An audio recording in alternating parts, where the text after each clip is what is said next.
Hello, welcome to the channel. Today, we're getting right into it. It's all about the kids. It's all about students. It's all about your children getting ready to go back to school. Yes, school is here.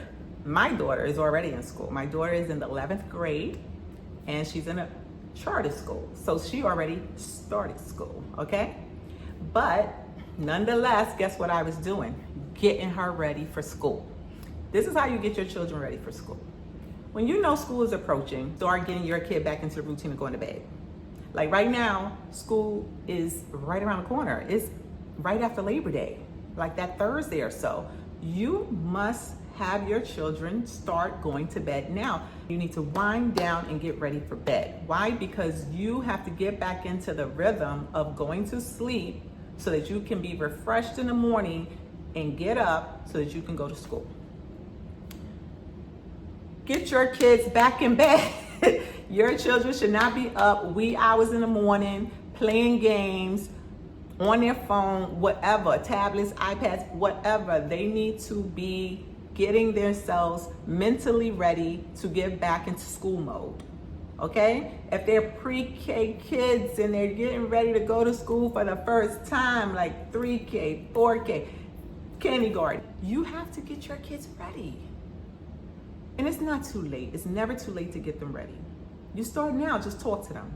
If it's a kid that's just now approaching school, just now entering, you let them know what school's all about. Maybe put on a nice video to show them other kids in school or a cartoon that says first day of school. You know, get them prompt, get them ready. Once they know that it's not a bad thing, it's not like, oh, you're going to school and you're never gonna see mommy again. They need to know that all kids do this. They go to school and then they come back home. You just gotta let them know that you're not gone forever. You're dropping them off and you're picking them up. They're gonna see you every day, right afterwards. But you need to let them know while they're in school that there are adults that will be helping them out. They're gonna help them when they need to eat. They're gonna help them when they need to go to the bathroom. They're gonna help them tie their shoes. They're gonna help them when they get a boo-boo. They're gonna help them. They're there to help them. And they're also there to teach them. And they're gonna have other little kids with them that's there, and everybody's gonna have fun. It's gonna be fun, it's gonna be learning, it's gonna be fun, it's gonna be outside sometime, and they might even have to take naps. You let the children know that, depending on their age. 3K and 4K do take naps. Kindergarten is not gonna probably take any naps, but 3K and 4K will take naps. So you need to let them know that you're gonna be taking a nap. Teachers do not force children to take naps. Okay, so they encourage it because it's a long day. And you should want your child to get some rest during the day. But if they don't want to rest, then they're allowed to read a book or play and look at a book or sit with a little, maybe a stuffed animal they brought from home or something like that. But your teachers will let you know that. Whatever teachers you have or staff that's with your children, they will give you those kind of instructions on how they run their classrooms. Every school is different, every teacher's different, so you just have to follow it. But it's not different? The chaos in the classroom. That's across the board. Chaos in the classroom is across the board. Chaos in the classroom is when a child was never taught that one day they were going to leave home to go to school. That's chaos. Because when you don't teach your child that one day he is going to have to go to school and mommy is not going to be with him for a couple of hours, they go bananas when you leave. That's when the tears start coming. That's when the hollering and the tantrums start, because it's new to them and they never was told. You got to let them know.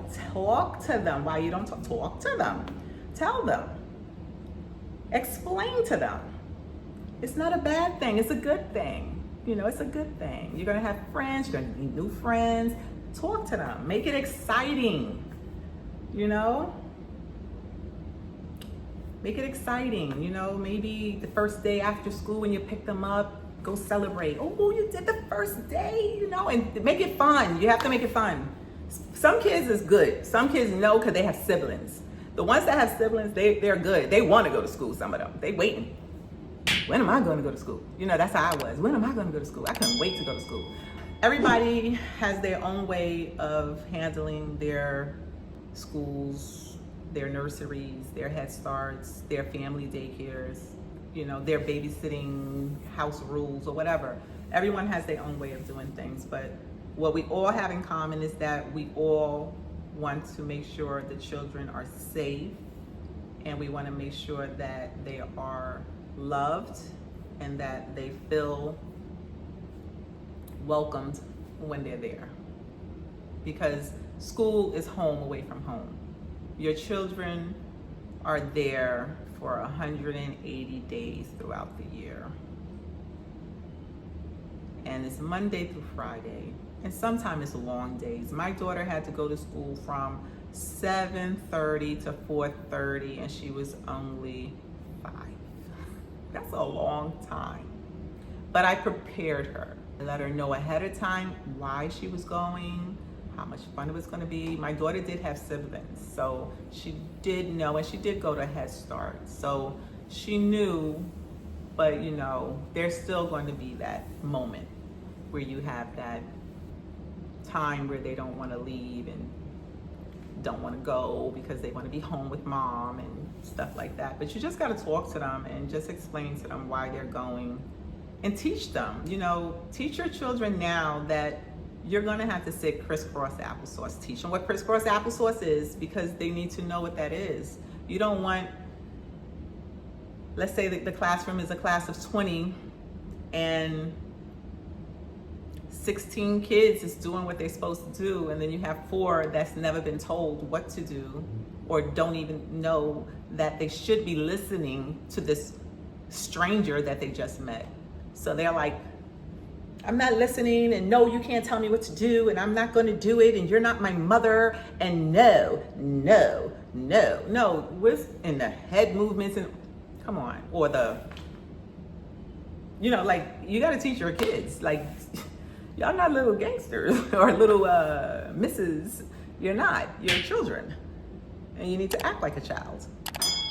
Sometimes we have, social media makes it acceptable because it's funny to some people to see children act rude or act grown, or as I would say, or my grandma would say, fresh. No, you have to be respectful. And it starts at home. If the child is not respectful to you, he is not, or she is not going to be respectful to any other adult. It's just not going to happen. You are the start of your child's training. You have to start at home, preparing them in their everyday activities in life so that they can be able to handle their situations in school. And they need to listen. And if your child's not listening to you, they're not going to listen to anyone else.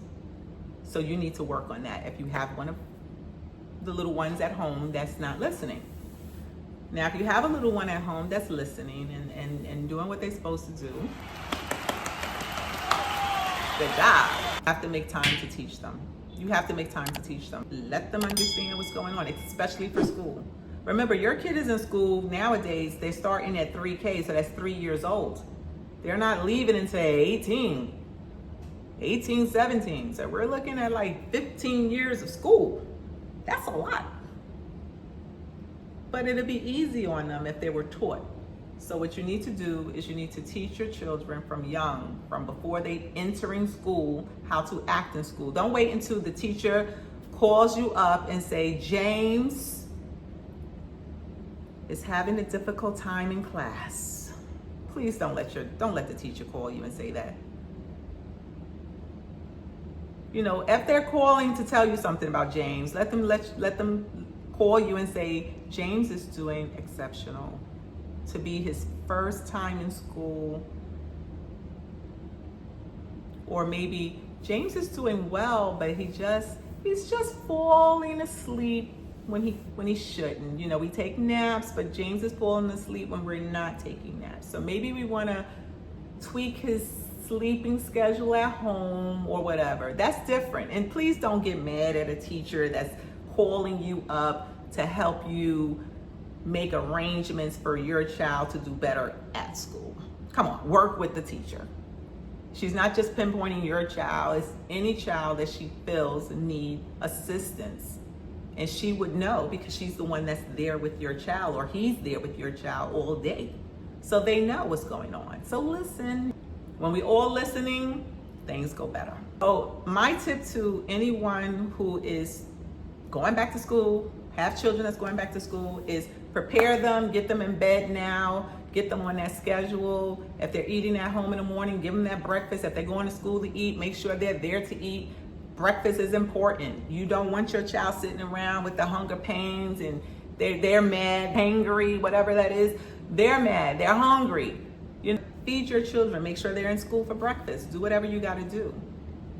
You know, help your children get potty trained at home. Yes, the school will help, but you can help too. If we all work together, things will run smooth. Work together. Parents, talk to your teachers. Ask questions.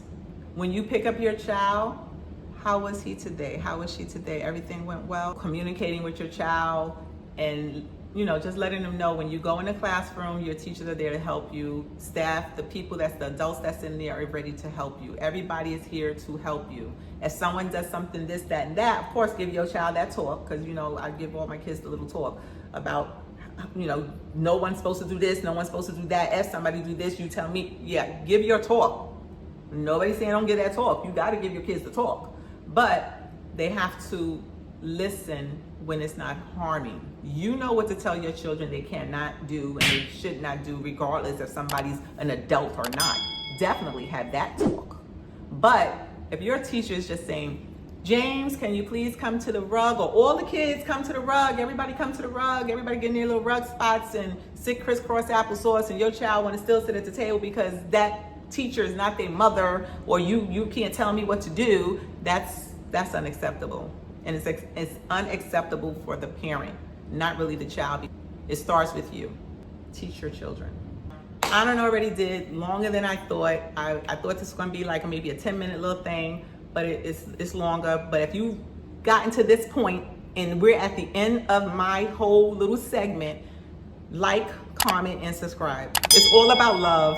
It's no hate here. I'm not trying to call anybody out. If I have touched a nerve and I talked about you in an indirect way, try to figure out what you can do to not be that person I just described. Or if your child is one of those that I said will cause the chaos in the classroom, maybe now figure out, okay, that sounds like James. Okay, what am I gonna do? Because I don't want James to go there doing that, or I really do want to help the teachers out, and I don't want James to be the one to disrupt the class or to cause, you know, havoc. Okay, what am I gonna do? It's all about love. It's all about love. It's all about love. Okay? Yeah. Like, comment, and subscribe.